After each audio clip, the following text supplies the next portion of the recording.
আল্লাহ তাআলা পবিত্র কোরআনুল কারীমে বলছেন, ইন্নাল্লাযীনা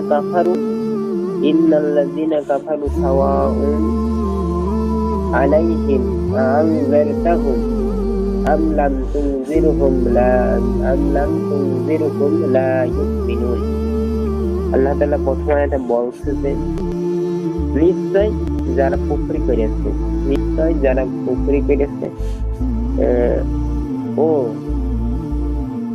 করেছে, আপনি তাদের ভয় প্রদর্শন করুন আর নাই করুন, ভয় প্রদর্শন করুন আর নাই করুন,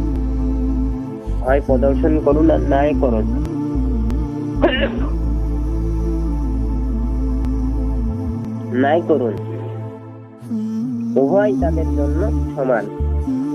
তারা ঈমান আনবে না, কখনোই ঈমান আনবে না।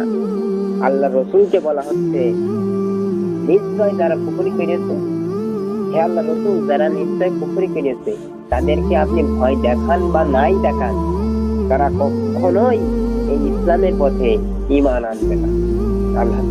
আল্লাহ তাআলা নবী করিম সাল্লাল্লাহু আলাইহি ওয়াসাল্লামকে এটাই বলেছেন।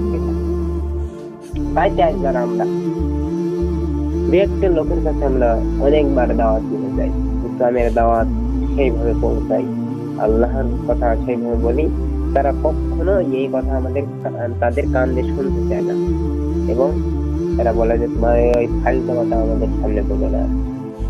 এই জন্য আল্লাহ তাআলা আমাদেরকে বলে দিয়েছে যে তাদেরকে যতই ভয় দেখানো হোক, এই কিয়ামতের ভয় দেখান, জাহান্নামের ভয় দেখান, আল্লাহর ভয় দেখান, কখনোই কাজে আসবে না। কেননা আল্লাহ তাদেরকে পরের আয়াতেই বলছে, আল্লাহ তাআলা পরের আয়াতে বলে যাচ্ছে, খাতামাল্লাহু আলা কুলুবিহিম ওয়া আলা সামিহিম ওয়া আলা আবসারিহিম গিশাওয়াতুন